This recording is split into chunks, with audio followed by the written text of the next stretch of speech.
How are you doing today? Thank you for clicking on my channel. First thing I'd like to ask is that if you can, please hit the like button if you enjoy this type of content. Hit subscribe if you want to continue to hear more different stories um, to this effect. And also hit that like button. That would really help me out. Notification bell also.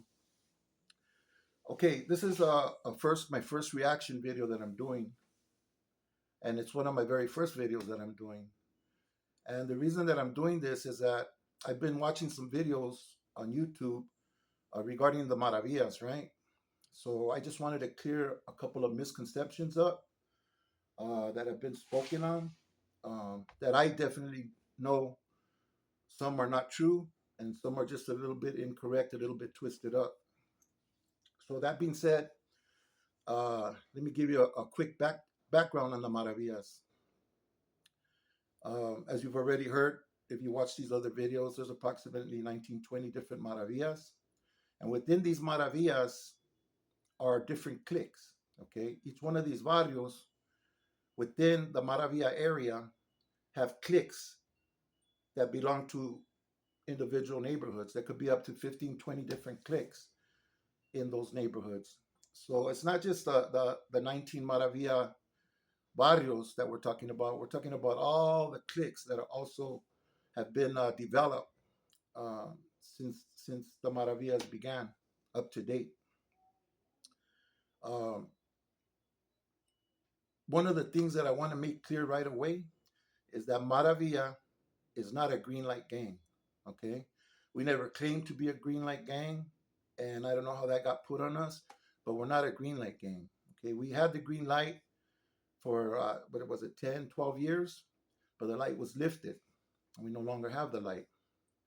Before the light was put on us, Maravilla was existing. Okay, and believing in the way that we wanted to be and the way we wanted to walk our walk. Okay, and that continued through the green light, and that continues today, even though the light has been lifted. Okay, um, that light was given because of a certain circumstance that came up, and Maravilla as a whole, because the majority rules in Maravilla. There's nobody leading the Maravillas. There's no one shot caller. Everything's done basically by a vote, and the majority agreed that they weren't going to go along with what was being asked of them, and the light was put on. Okay, thankfully it was taken off. Um, the reason why it was taken off is above my pay grade. It's none of my business except that it's off now.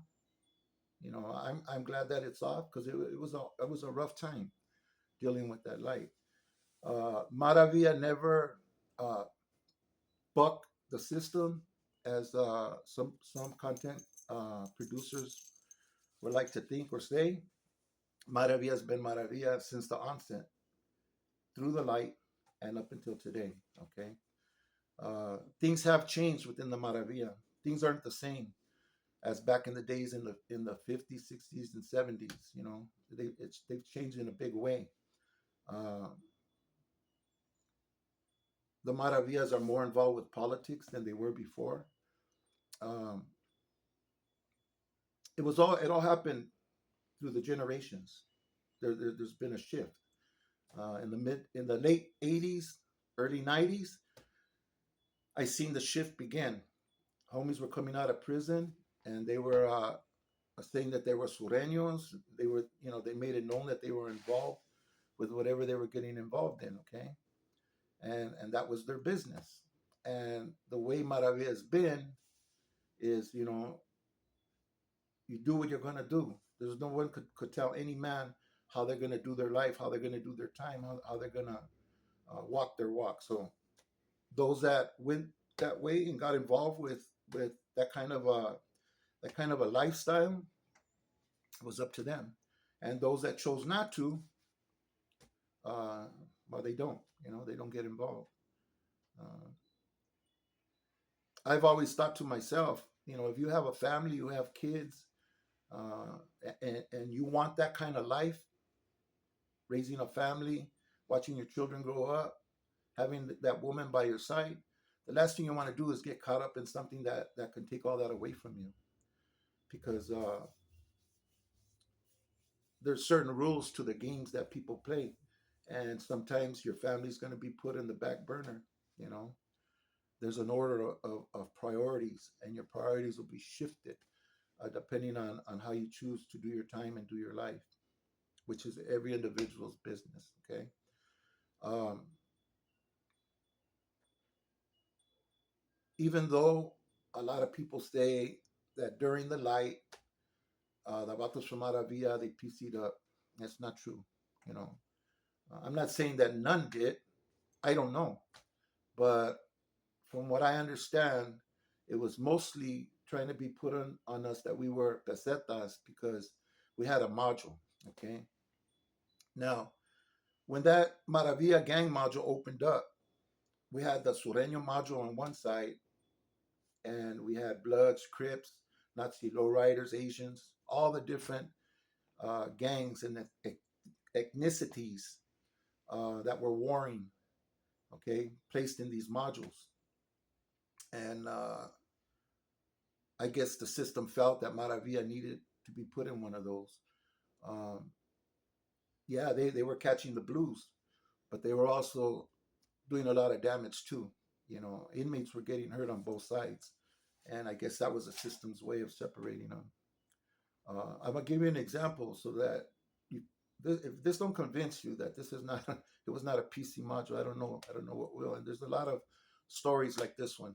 I'm just gonna tell you mine when I went in the year 2000. Okay, right around when the light was taken off. But when I went in, it was still on. When I got to the county, um, you know, they hit me up where I was from, and it was on and cracking. You know, we got sprayed, got taken off, and I got put in the hole. I went directly to the hole. Never made it to a module. I never made it to a dorm. They stuck me in the hole, right? Well, in a day or two, it was my court date.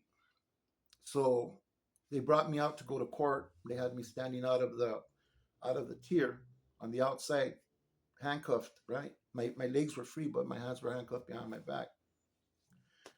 And they brought this youngster out, right?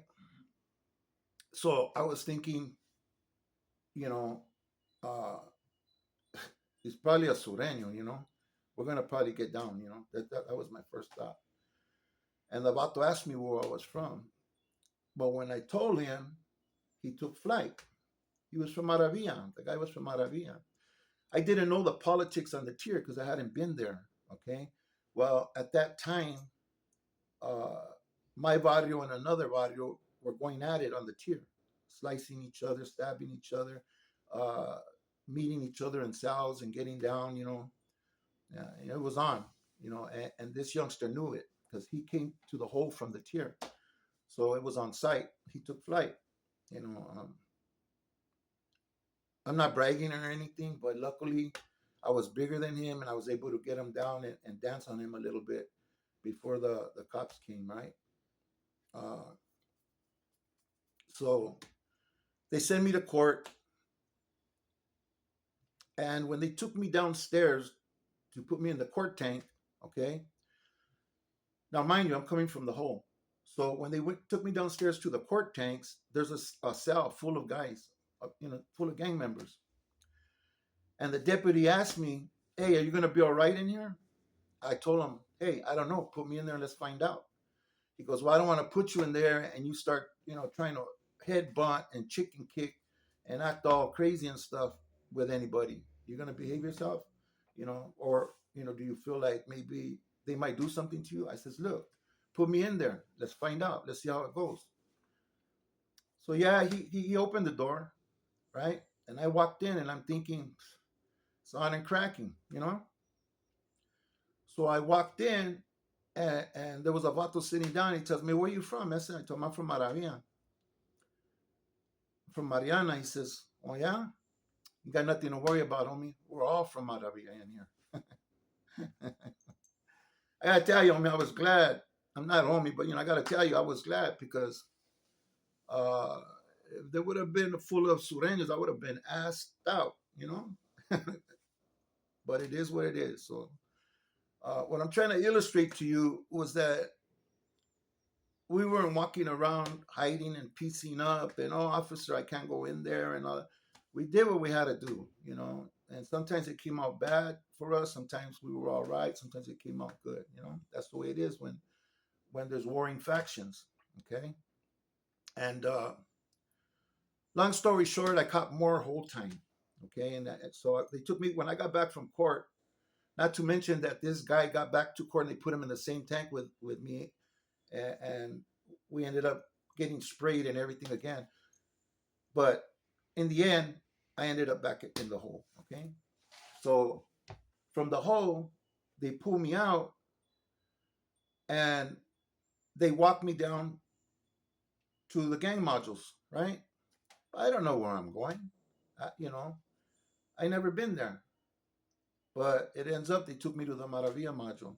They had time for Operation Safe Jail, OSJ, to come and get me out of the cell and interview me, find out where I was from, taking off my shirt, taking pictures of my tattoos and stuff.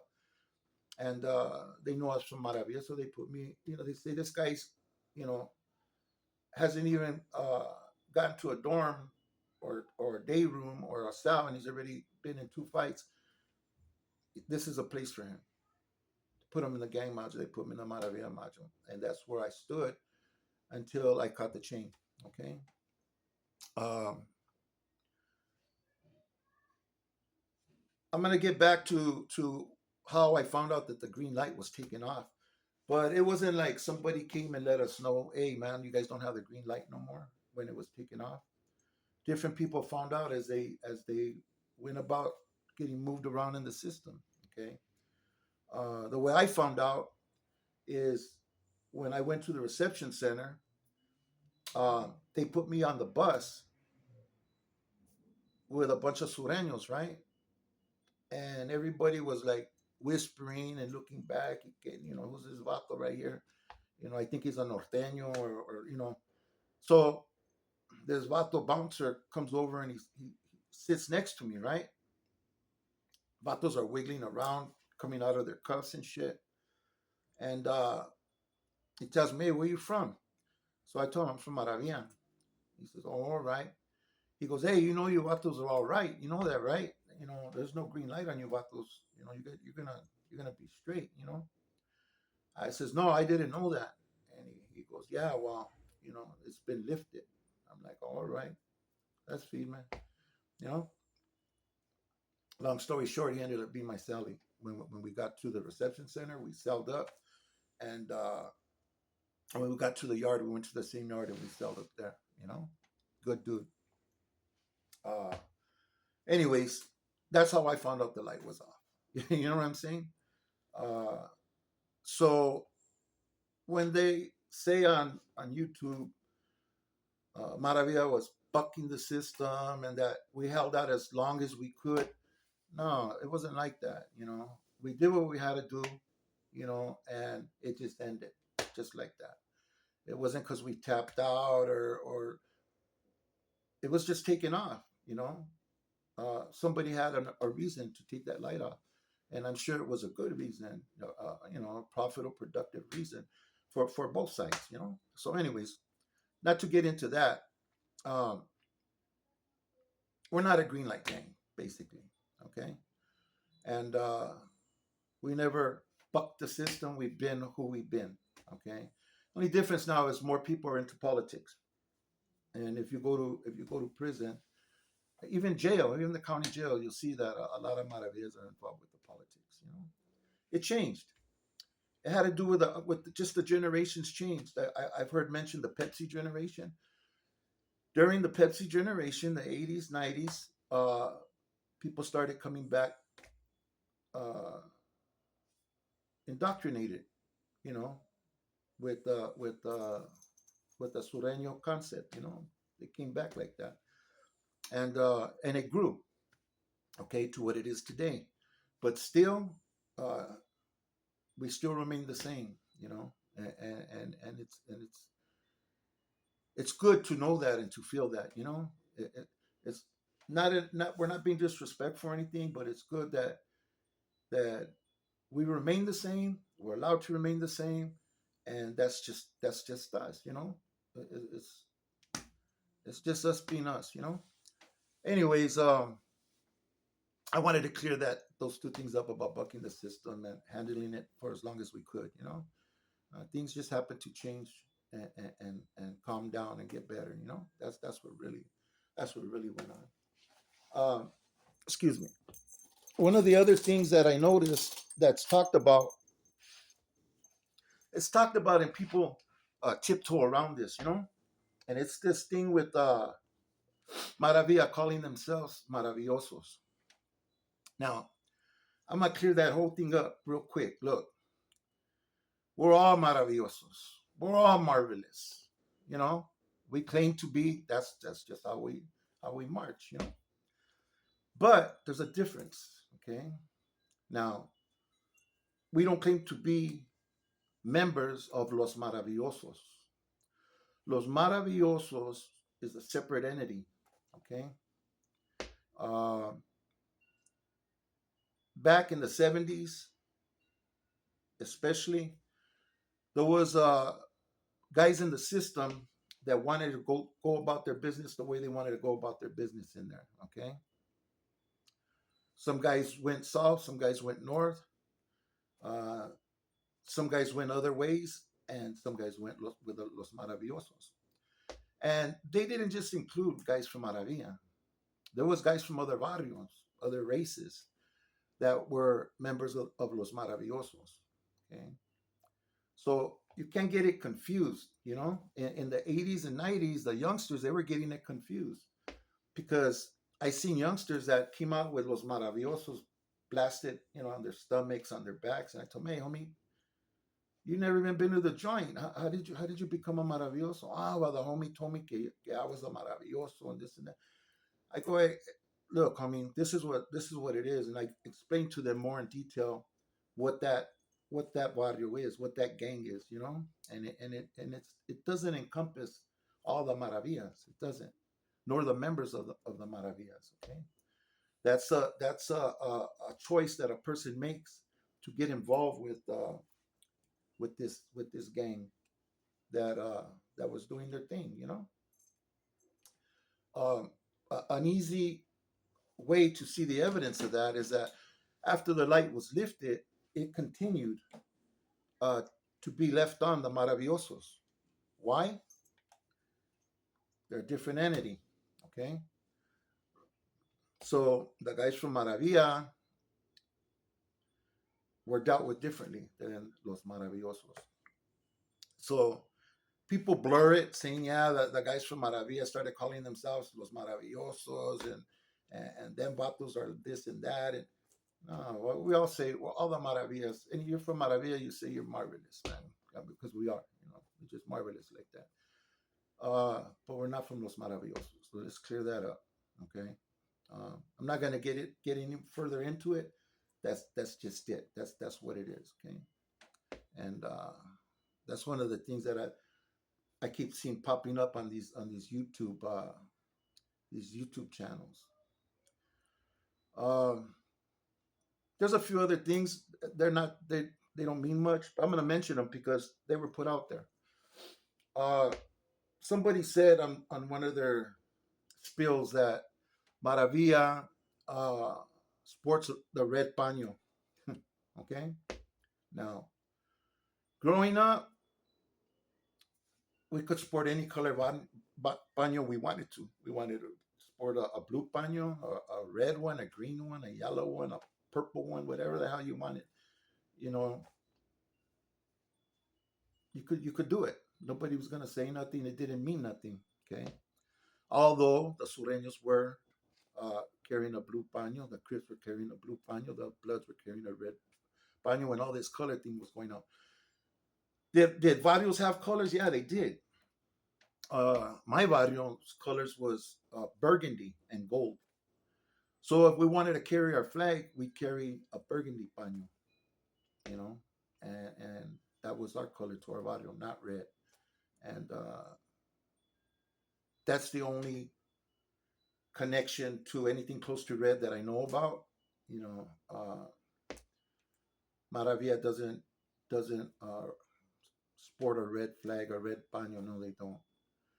Um, if they do, I don't know about it. You know, I've never seen it. Another myth that I heard was that some tattoos that individuals get need approval from at least three homeboys. I never heard of that. You know, as far as I knew, up until date to today, uh, you can put whatever you want on your body. You know, nobody's gonna tell you what you can and you can't. Now you go upstate.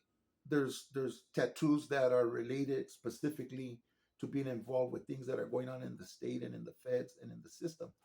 But as far as cultural tattoos and other tattoos, barrio tattoos, you put what you want. Nobody's gonna nobody. You don't need the okay for three homeboys or verification and all of that. I never heard of it. You know, if it's happened, I'd like to know about it. Like somebody school me on that because that's some new that's some that's some new tricky shit that I don't know about. I'd like to know about that. You know, um, another thing. This was from APC, no ACP, a convict's perspective. Yeah. At the end of Flaco's spiel, he was saying, "Yeah, you know, some guy told me, Chuco. I don't know if it was which Chuco it was, you know, but some Chuco told him that there was guys from Maravilla that would go up north and drop the Maravilla in Bang Sur. I'm not sure how that would work. Like I couldn't fathom that. You know, like what's he talking about? Like I try to fit it in with a thought process that it would come out making sense. But look, the guys from 18th Street, the guys from Florencia, the guys from all these other barrios, right? When they go upstate and they bang sur, um, they don't drop their barrio. Like the 18th Street don't disappear and they're just sur, you know. Like I never heard of that, you know. They're still from their barrio, you know what I mean? And if they're part of the sur movement, then they're part of that, you know. But as far as dropping their barrio, I don't know about that. I never heard about that. You know, I've heard that all the pedo between the barrios isn't important. That peace is what's going to prevail, and through peace, it's a better opportunity to make money, and that makes sense, you know, to everybody. But as far as just dropping your barrio's last name because you want to funk a certain way, come on, like I don't know why that was put out there, but anyways, it was, and I'm just, you know, and let me tell you something. All these things that were put out, like for instance, the one with ACP. He basically read his thing from an article. You know, it's not something that he was that he has in depth knowledge on. It was just something that he researched and he found and like, hey, you know, here, this is a video right here. You know, I'm gonna put this out there.